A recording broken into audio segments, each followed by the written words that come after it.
Warning, there will be some minor spoilers, not massive ones of course. Don't want to be stuck on an abandoned island with someone I physically dislike. Watch at your own risk.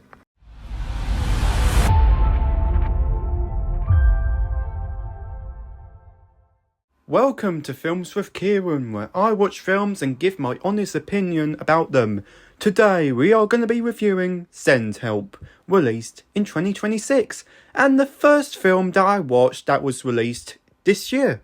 I went to the cinemas yesterday, Monday the 9th, to watch the film, as Mondays are typically my day off college, and technically the only day in the week, apart from half terms obviously, when I am free. This was the same cinema I went to less than 7 weeks ago to watch the film Anaconda. Anyways, without further ado, let's start the review. I watched Rachel McAdams in 2 other films that I watched, which were Mean Girls and Wedding Crashers.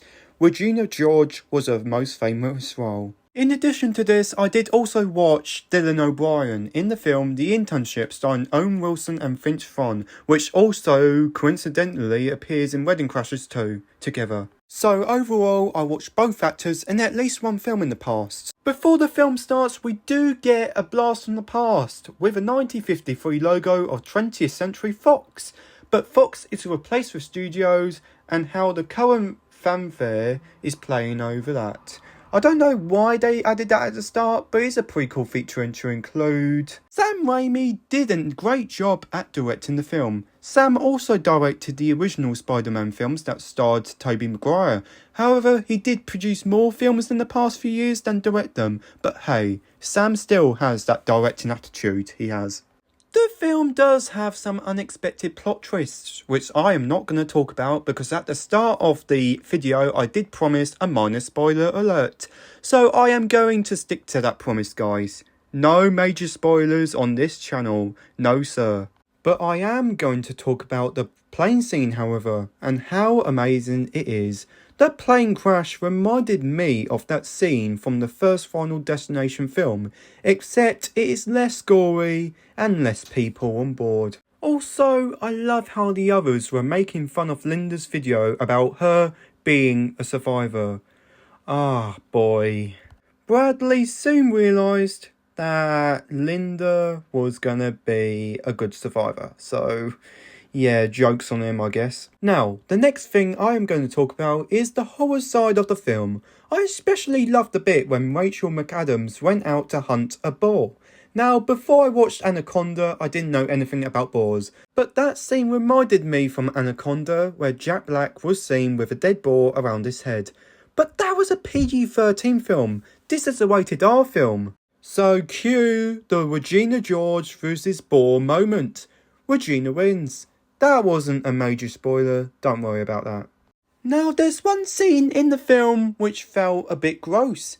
Basically, you got that vomit scene, which doesn't happen once, or twice, or thrice, but it happens 4 times in a row. Well, there was maybe 5, I don't know. It's one of those scenes where you knew the character was going to vomit, but in reality, you don't know when, so it was quite unexpected.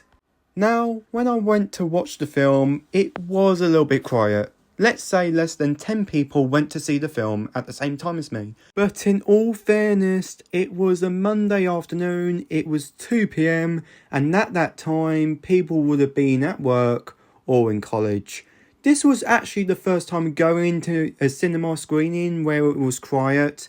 The previous times I've been to the cinemas was either during the weekend, during the holidays, or on the same day as the film comes out, such as the Minecraft movie, for example, where the cinema room was packed because it was the first ever screening of the film.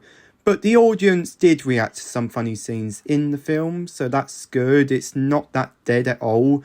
The film did release in cinemas where I live on the 5th of February 2026.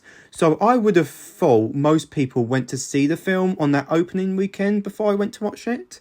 So, explains the quiet a little bit. Anyways, I know I've been talking a lot about this film because it is so good. The last thing I want to say, if you are a fan of Mean Girls, which Rachel McAdams played the famous Regina George, you might have been in for a surprise. One Way or Another by Blondie, a song that was played twice in the film, was actually featured in Send Help. With that look too, Rachel McAdams still has that Regina George behaviour. This is what I like to hear, a classic throwback to the 2004 film. So, the overall review for Send Help is 4.5 stars, which equals to 9 out of 10.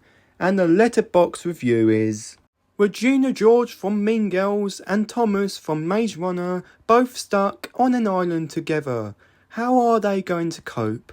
Overall, I think the film is very cool. I wouldn't want to be stuck on an island, however. Also, was not expecting some bits of the film to happen. So that's it. That's my overall review on Send Help. My next review will be out on Saturday, which is also Valentine's Day. So I'm going to do a review on a rom-com. So that's something to look forward to.